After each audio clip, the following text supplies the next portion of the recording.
Welcome into another edition of Warchant One-on-One. This is Ira Schofel, managing editor of Warchant.com, and I'm joined by Florida State Associate Head Basketball Coach Stan Jones, who has been part of Leonard Hamilton's staff since going back to his days at Miami, has been with him the entire time, nearly 2 decades now that they've been here in Tallahassee, and helped Florida State basketball become a national brand and an iconic brand in of new blood in college basketball.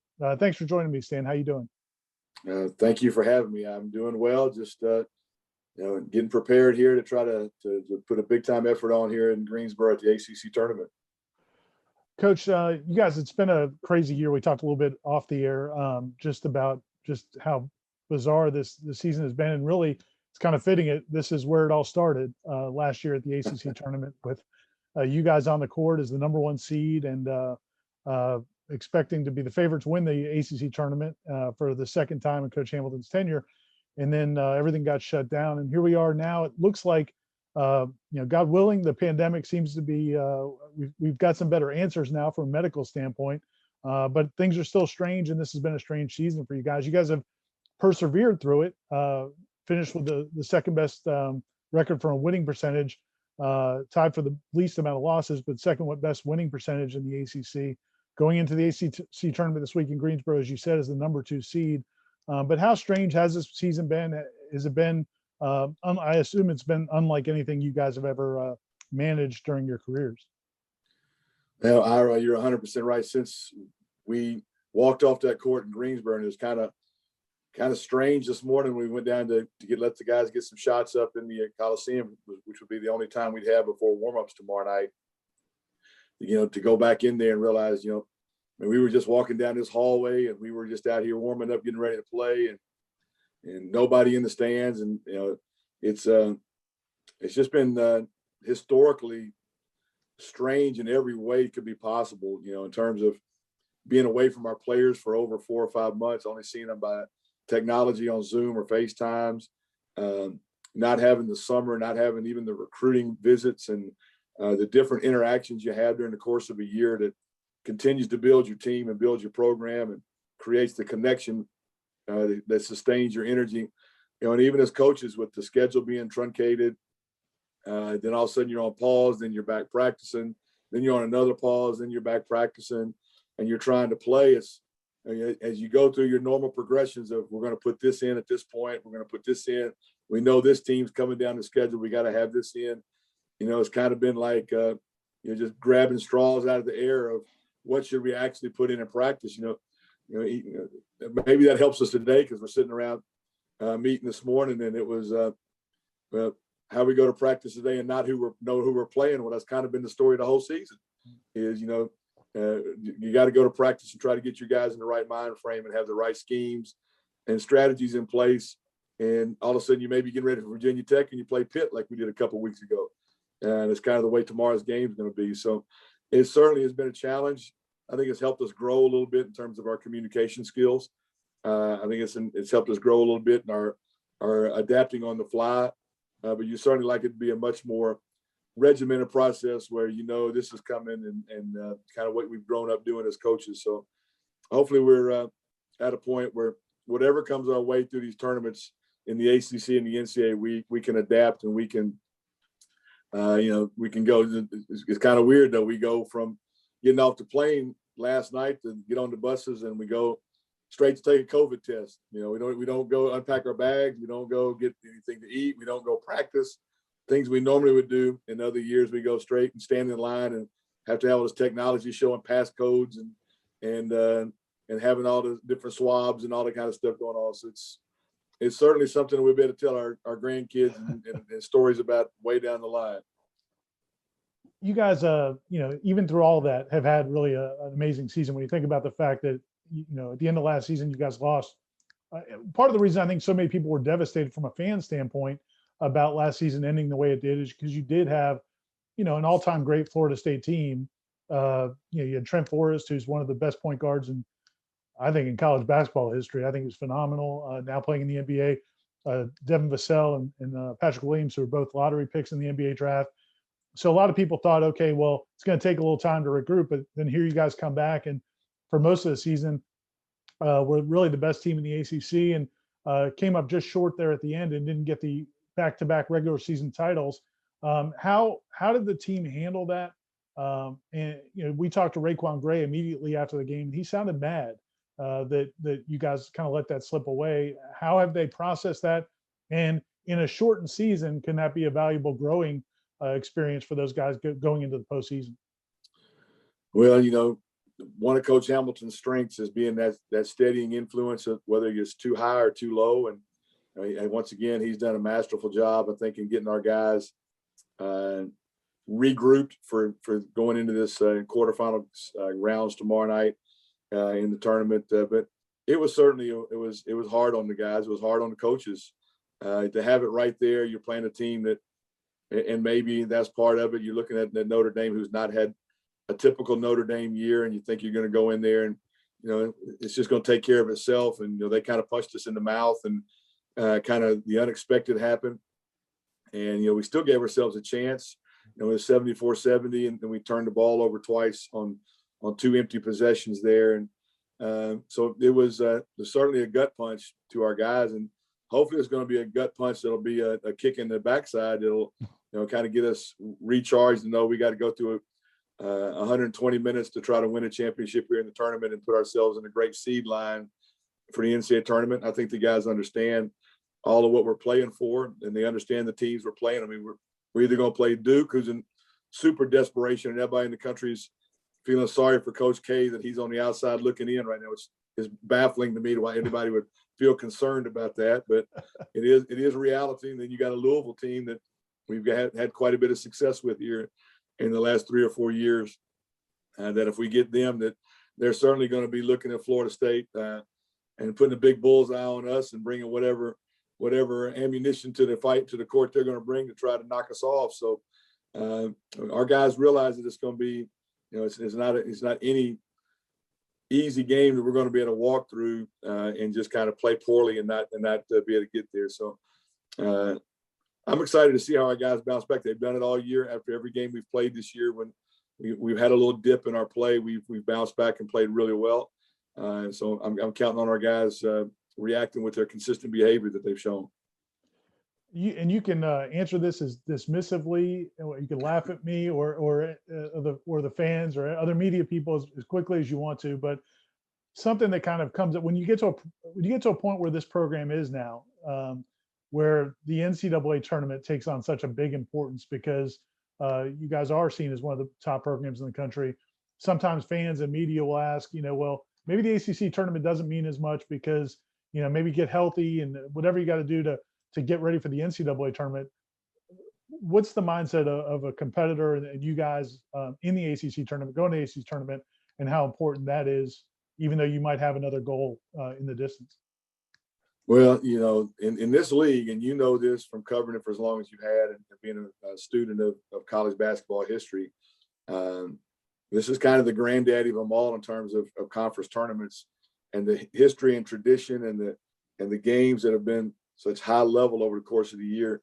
Once you get to it, you don't start thinking about, well, let's just, kind of like the NBA would say, tank it and try to get a better draft pick. You go into it, you want to go in there and try to represent yourself in the highest fashion because, that's how teams have made their tradition and their history in their programs that we're working on to establish in our program. And so we want to go out there and play because if you win the ACC tournament, you're winning a tournament with 9 of the top 15, or I think it's 8 of the top 15 historically all-time winningest programs are in this tournament.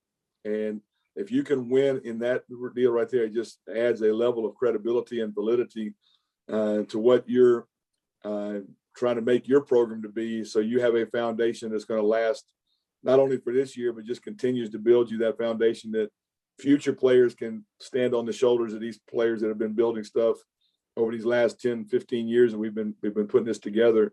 So it's something you want to go out and you want to represent really well. You don't want to go out there and lay down for any reason, just because of the magnitude of what the ACC tournament stands for.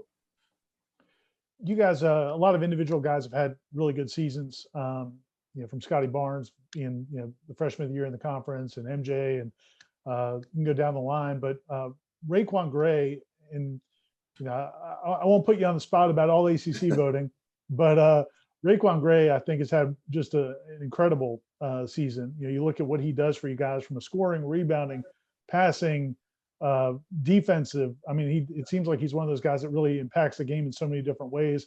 But coming into this season, I don't know how many people outside the program would have expected that. Could you just talk about his maturation and how he's gotten to this point? Because he's a overnight success, 4 years in the making.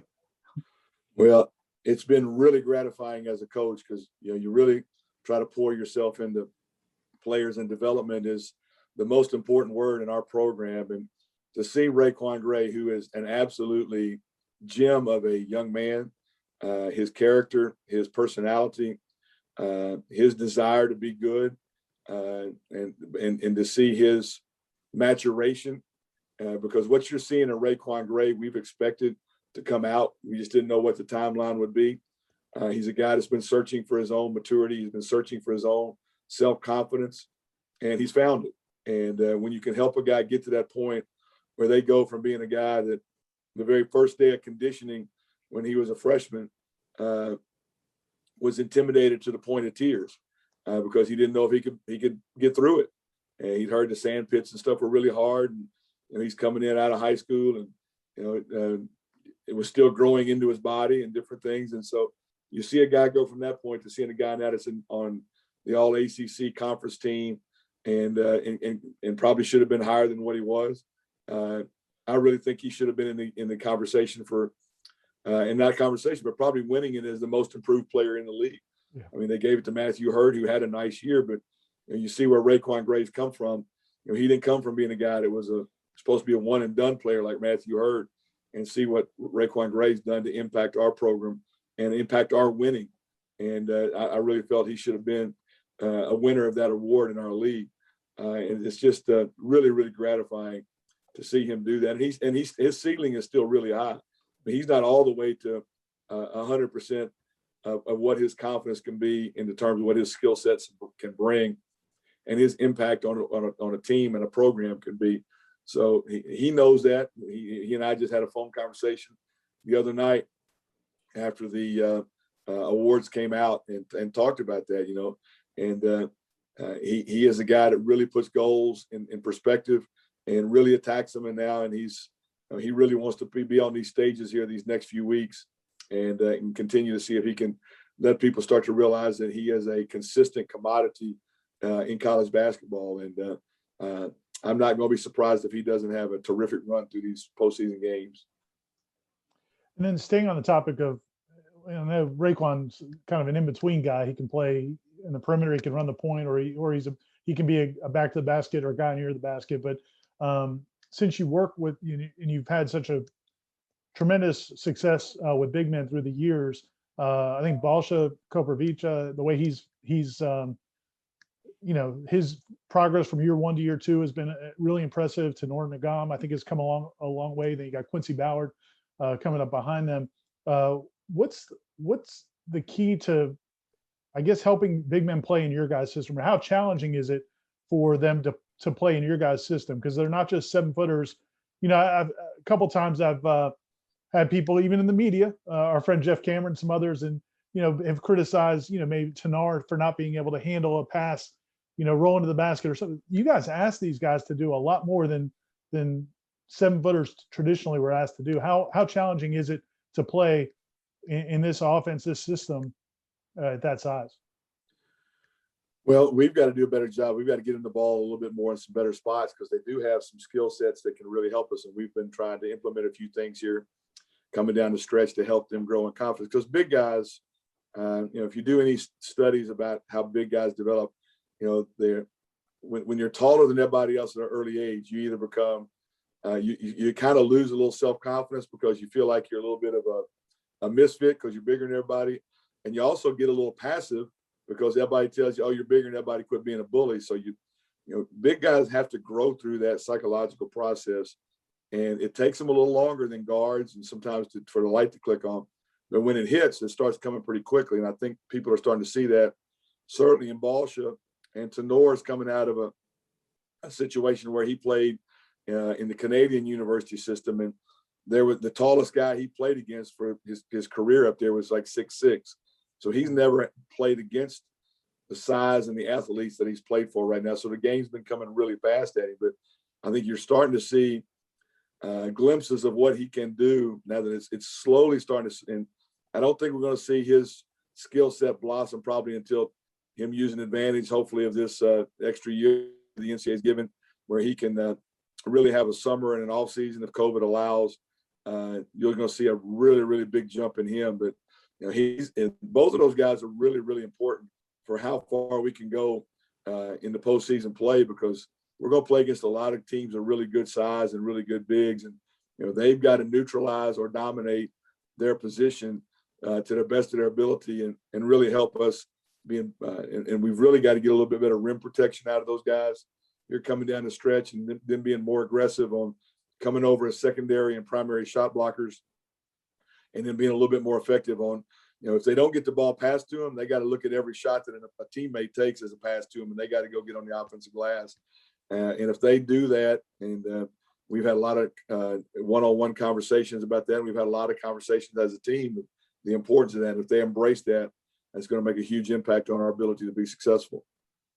Yeah, I was really excited to hear that he's going to, it looks like, pursue that extra year, because he's my guy. I'm putting my reputation, my proud reputation as a basketball evaluator on the line.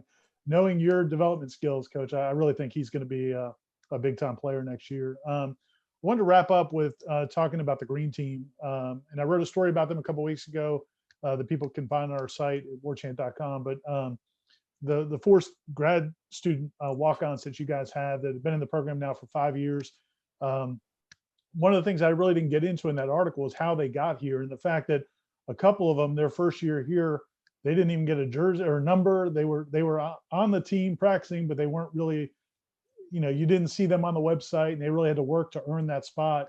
And Harrison in particular, I think, was real proud of the fact that they've worked their way into this program, and to get the respect they have. You played a big part in getting those guys here and helping mentor them through the way, and their impact on the program, I think, is so significant. I was wondering if I just wanted to open it up to you to maybe talk about their journeys, how they got here, and how it's worked out, and what they've done for the program.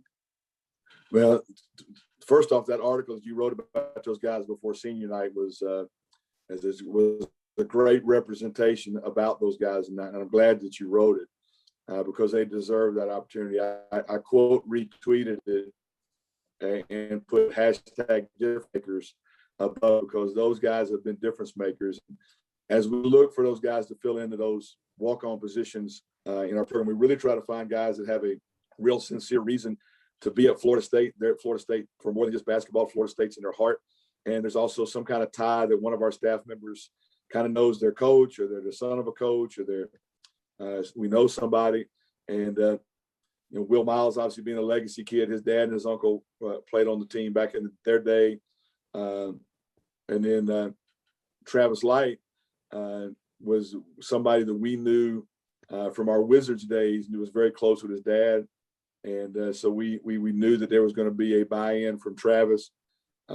Justin was a guy that he's from Memphis, which is my hometown, and he played for a guy that I've known for years. That's a really good high school coach. And when Coach Luckett called me recommending Justin that he was coming to school here, that he'd be a great walk-on, I mean, that immediately gave him credibility. But we told him he was going to have to go through a tryout process, which I didn't tell Justin that he was probably going to make the team anyway. But we just had to make sure that we knew what he was about, and he could really, because as a small guard, you don't want small guards out there that are going to get overwhelmed in practice and really make practice not be competitive as it should be. And when Justin showed he had those kind of toughness characteristics about himself, we knew that was a no-brainer, because his coach had talked. And Justin only been there. He'd not grown up in that school. He'd only been there for 3 years, his 3 high school years. And he talked about the leadership impact he had on their program. And that's a historically renowned athletic program at Christian Brothers High School in Memphis. It's had a lot of success in a lot of sports. And when his coach was talking about his leadership impact, I knew that was the kind of guy we needed in our program. And then Harrison was kind of the enigma, in the fact that I started getting all these phone calls from 504 and 769 numbers, and I didn't know who they were. And when I called them back, his high school coach, a workout guy, a media guy called, and they talked about this guy was, first I started talking about he's going to be able to handle it because he's a swimmer. And my first thought was, man, swimmer can't play no basketball kind of deal. But they said, Coach, he's the best leader we've ever had in our program, in any athletic program. And he's a guy that will impact your locker room. And so I didn't know anything else. I didn't really know those people personally like I knew Justin's coach. So I said, well, we're going to put him through a tryout process. And, I put him through a pretty tough tryout, though. It was challenging. I put him through some stuff that was almost a little bit intimidating to see if they could handle the mind games. I played with them a little bit, the physical exertion we put them through, and those guys were phenomenal. And as I told Harrison in front of the team when they did their little senior talks the night before senior night, as much as they talked about you in the leadership, they undersold you. You've been better than I ever thought you was going to be.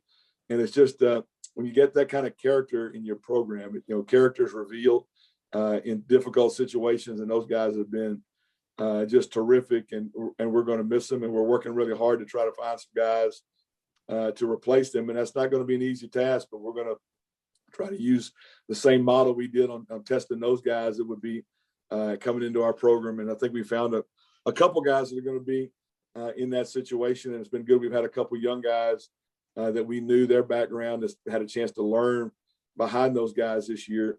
Max Thorpe and Isaac Spainhour, who've been in that role kind of behind those guys and not getting to play. And they did get to dress out, but a lot of times they're dressing out just in their warm-ups. They're not dressing out in the uniform. They could even go in if we wanted to put them in. So it's been a growing process because the Nike people, they make us put all our uniform orders in a year in advance. So one of the reasons why those guys couldn't dress out when their freshman year was, and they didn't make the team until September or October, whatever the date was. And so there wasn't anything extra in the budget to go out and make more uniforms. So, and again, we also felt that was we also thought they were good enough that they may want to use that as a redshirt year. And if they wanted to really go try to maybe play more somewhere, that would give them an opportunity to maximize their playing career. So there was a lot of dynamics in there, but man, those guys have been superstars in their roles at our program. And people don't value that sometimes. Everybody looks at superstars with their skills, but when you're a superstar in your role, you're as big a winner as the guy that scores the most points. And those guys have been a huge impact on our winning at Florida State. And I'm glad that they've been part of what we've done.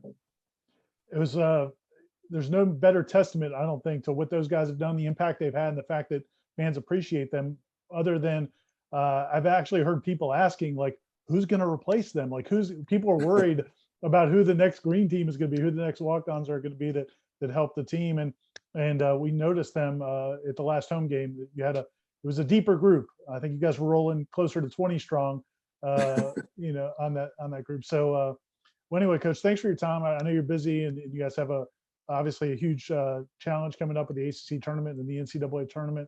Good luck with everything, and look forward to talking to you through the tournament and into the next rounds of the postseason. And I appreciate all you do to help promote our program and continue to keep the faith and don't stop believing. I think we're going to do something pretty extraordinary here in the next few weeks. Awesome. Thanks, Coach. Okay, guys. Thank you.